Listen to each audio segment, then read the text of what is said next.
All right, guys, welcome to a Rostermania recap, just based off a lot of things that have been officially announced, as well as rumors from credible sources.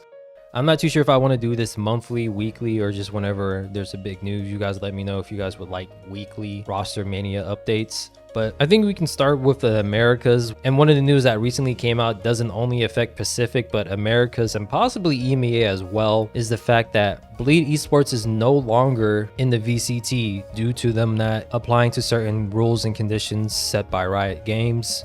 It was all but rumored that Aspas was joining Bleed. I guess he was getting like a fat pay stack, but with their disbandment, I wonder if he stays with Leviathan now, or he joins another team who can afford possibly his buyout. Because at the end of the day, if Aspas is looking to join a team, it's going to be ripples. It's going to send ripples, because even if he rejoins Leviathan, it was speculated that Demon 1 was supposed to be his replacement.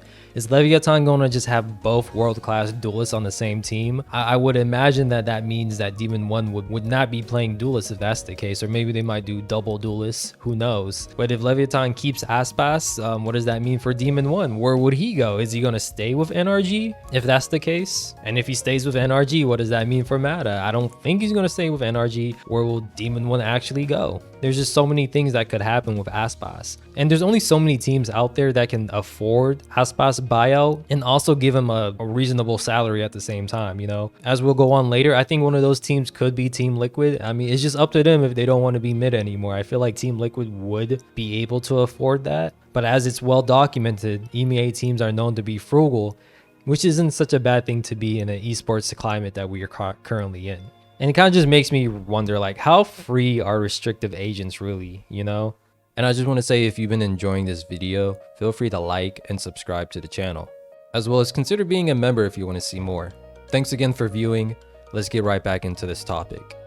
When it comes to Aspas in general, there has been talks that he was in negotiations with DRX, NRG, and a little bit of Fnatic. I don't think Fnatic is going to be on the radar anymore. We'll get into that later when we get into EMEA. I'll also talk more about Bleed later once we talk about Pacific as a whole. But, you know, when Aspas is on the market, that's huge. That shakes up a lot of things, you know?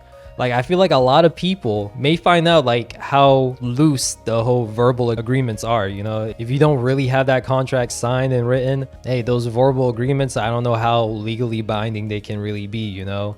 But then again, I'm not a lawyer, but things can change, and especially if it's a big name like Aspas, who's not only like just ridiculously skilled, but has like a level of like likability among pros. He's usually your pro player's favorite pro player.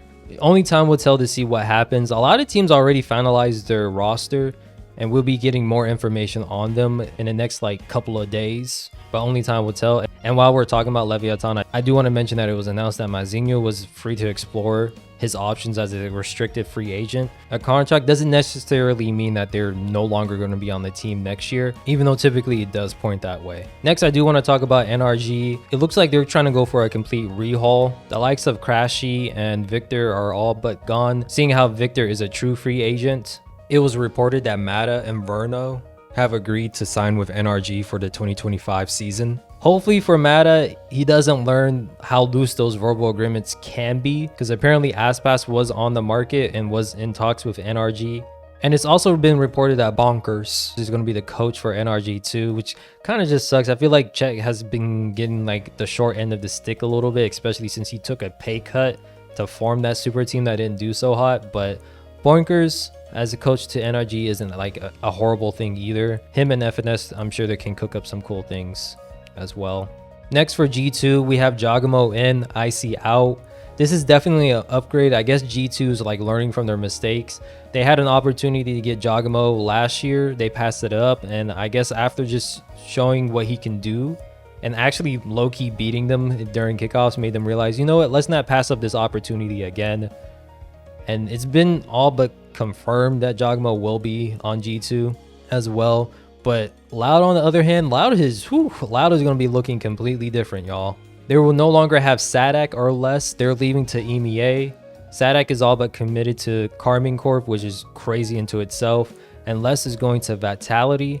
Again, this has been reported, nothing official yet. There are some replacements that have been speculated. Like there's a Loud player who really wants Jingg on the team, as well as Vinny. But Loud has a lot of options. Only time will tell who they pick up. I know a lot of other South American teams are looking at KDAWIN as well to try to pick him up. So a lot of things in South America, a lot of South American teams, I'm pretty sure are going to look different. You know, things are going to be shaken up for South America teams. And while we're on the topic of Loud, let's stick with another Brazilian team, which is Furia. They're trying to grab heat, but you know, the whole restricted free agent thing is being a little bit of a complication, a little bit, you know. There have been rumors that Rafa, MW0, Khalil, and Havoc is a team that's speculated to form with Heat too, but Heat's buyout again is becoming a complication to that. And you can't really blame anyone because he proved himself to be very, very good for Crew. And also makes me wonder, like, who does Crew plan to replace Heat with? You know, I haven't seen much info on that. Or maybe all parties are just playing the waiting game just to see how things turn out. Similar to Made in Brazil, aka MIBR, they're looking to grab Nazwir to replace Rich, which would be an upgrade in my opinion. It's just crazy to me how like Nazwir keeps jumping from team to team. He's been stellar all of 2024, considering the fact that he jumped into a team in the middle of the season after being kicked off of Leviathan. So I feel like anyone who's trying to get Nazwir, that's a smart move. Good luck getting him though. It's also been rumored that QCK may be returning back to tier 1, and it will be with the Ascension team 2G, since Spike Zing will be turning 18 sometime next year. Think of it as like a Woot situation with Heretics, where Woot wasn't 18 until like, I believe it was the middle of April or March, I'm not entirely sure. So they had Patty Tech come in as a sub. So QCK could be doing his best Patty Tech impersonation next year, just trying to will that team to at least a champion's berth, because if his Ascension team is able to make it to champs and do well, they can reclaim their spot. But if I was a betting man, my money would be on G2 being that Ascension team from Americas staying and earning their spot to stay in VCT Tier 1. But you never know. 2G shocked people once, they might be able to do it again. Next, we have Rossi, who's expected to join C9. This is a smart move overall. T1 last year just had like a lot of ups and downs, and Rossi just seemed to be like the consistent anchor who was just always performing well while his time in Korea. And C9 is also allowing Vanity to explore his options. And lastly, we have Sentinels, who are reported to get Narrate and Bang. This is probably the worst kept secret ever, especially since Sentinels is such a large franchise, or organization I should say, in the VCT. And I think Narrate and Bang will be good replacements for Tens and Sasi, as well as the fact that Sentinels have let go of Drew Spark, who was considered, and I guess still is kind of considered, one of the better analysts out there that's probably looking for a job. Only time will tell. And with Bang gone, it kind of makes me wonder, like, did 100 Thieves know this was a possibility, and how much time do they have to like possibly find a replacement for Bang? You know, I haven't really heard any reports of who 100 Thieves are going to try to get for Bang, but there's a lot of tier 2 options that they have. The Americas region is not on shortage of talent. They could pick up anyone really, for all we know. And now, since we're in Pacific, the biggest news without a doubt is the fact that Bleed Esports is no longer in the VCT. And a lot of people are saying this means that all the players are free to do whatever they want. I'm not necessarily too sure about that, you know, because there's these things that we call contracts. And even though Bleed Esports isn't in tier 1, depending on how those contracts are framed, they could possibly use some of their tier 1 players in tier 2. Like, it's been reported that Bleed's current roster for a fact is Crazy Guy, their manager, analyst, and staff, and they were planning on revamping the roster. However, in August, Bleed stated that the likes of Darion, Retla, Zess, and Ye were restricted free agents. Emphasis on the word restricted free agents. So just because they're not in tier 1 anymore doesn't mean that they could put these players in contract jail, meaning that if you want Ye, if you want Zess, if you want Retla, you might have to pay a buyout for them. But of course, this is just me speculating because we don't know what's in their contracts, how that works. Maybe their contracts are only void as long as Bleed is in tier 1. It just depends on how those things were written and signed and agreed upon. And currently we just don't have that information. However, it does seem like the fact that one of the reasons why Bleed was kicked out is the fact that they did sign Aspas. The two parties agreed on a record-breaking deal where Bleed would pay out Aspas' full contract and offering him the highest salary in Valorant's history. There was a certain individual who, I don't want to say the word snitch, but reported that Bleed was not paying their players. that only one of them was receiving payments during this period. And because of this, it's probably what set alarms off and canceled the whole deal. So low-key, yeah, Aspas could have gotten a huge paycheck. We don't know. But this is something that Riot does not stand for. And I guess it's one of the positives of partnerships to make sure that people get paid. But it still kind of sucks that a lot of people won't have a job next season that were probably thinking that they might. So that could have been the reason. It's also been reported that Bleed was trying to enter some like CSGO tournaments, but Riot denied them that opportunity from doing CSGO tournaments. So maybe Bleed was upset at that. It could have been a lot of reasons, you know. There's like a lot of technical and legal words that have been said in official statements that you can kind of jump to conclusions, but it's probably phrased that way so that as outsiders just don't know what was really going on.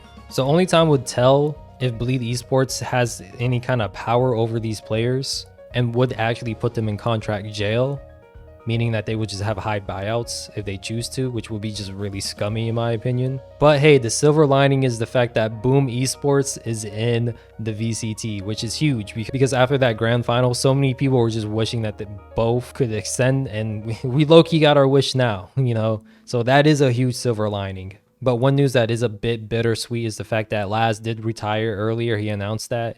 And you can't really blame him. He's been holding it down for Japan when it comes to TAC FPS. It kind of sucks because, you know, Chamber got a crazy buff and he was legendary on that agent. You will hear stories about high-profile teams game planning around just for him.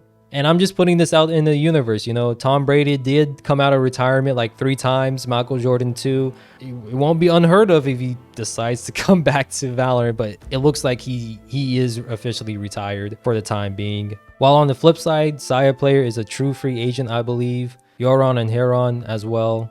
Then you have Medusa, Neff, Anthem are considered true free agents. And just to remind people, Global Esports did announce that they're doing open tryouts, and their current roster are free to explore options as well too. I do want to mention that Jingg did sign with an agency, so some are thinking that means he might be on the move. So we never necessarily know what's going to go on in that department. It would be kind of interesting if Jingg does leave Paper Rex, but who knows? That's just pure speculation. There hasn't even been reports of like where Jingg would possibly even go, but that's just pure speculation.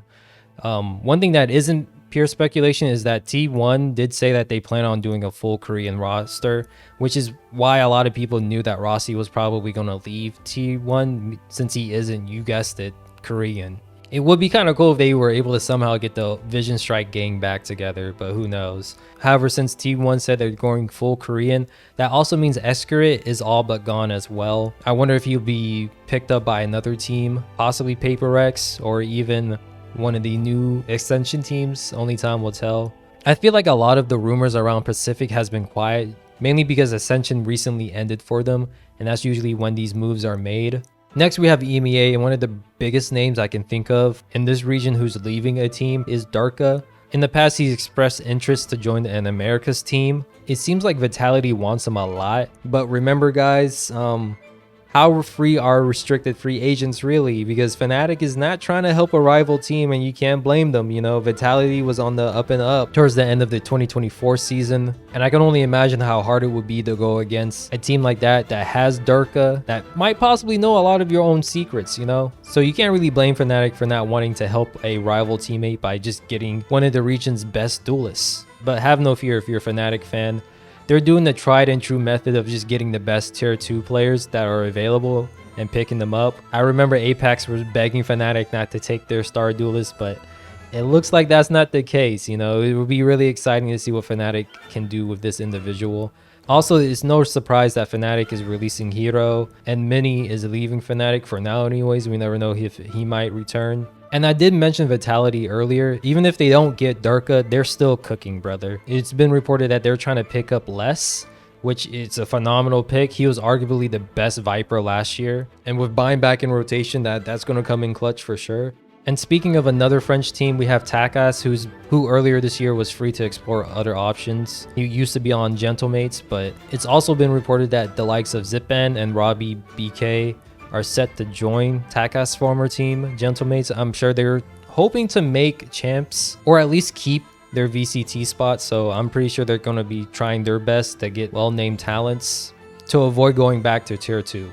And I hope they do too, because they have one of the cooler classics. I like their color combination. And we're not done with the French either, because one of the most shocking news from EMEA was the fact that SADC was joining Karman Corp. And it looks like they're just completely revamping. Like, they're benching a lot of their young talent, which is quite a surprise to me because Karman Corp started the season red hot and they are losing a lot. Like, Narrate's all but gone to Americas, who was a pretty solid rock for the team. A highlight even when they were doing bad as a unit. And the likes of Tom and Zine, Shin, and Magnum being benched is a little bit surprised. And another team that's looking like they're going to shake things up is Na'Vi, who they're letting Zipan, Artist, and Zagetsu explore options. I already mentioned that Zipan is looking to join Gentlemates, so we'll see how that happens, as well as the fact that I would imagine that they're looking for a new head coach. However, Na'Vi is not alone when it comes to making completely new rosters, because it looks like Giant Sex is also looking to shake things up. Nukie, Fatino, and Hoodie are considered true free agents and are on the market, while the likes of Westside is reported to join Ginex. And it also seems that Cloud is going to stay on this team too. BBL is allowing one of their players to be a restricted free agent, and Fly is to join Koi, while Shadow is free to explore options. We also can't forget about Team Liquid, where it's been reported that they're adding in a certain player, while the likes of Yampy, Mystic, and Enzo and are free to explore options as restricted free agents.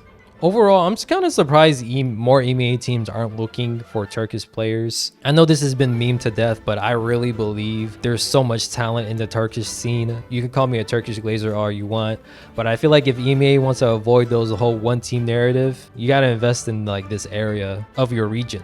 For example, let's look at the Americas.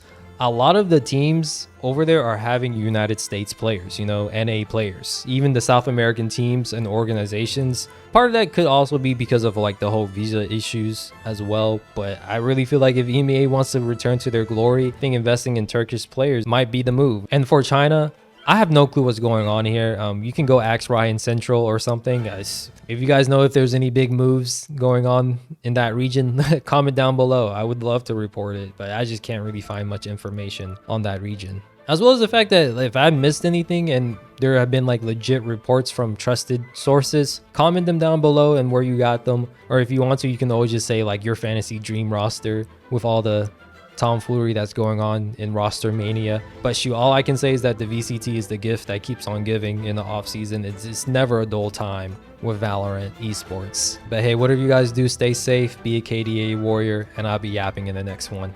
To the Sigmas of the world, Kaizen is without a doubt an Yapaholics. He Yap non-stop.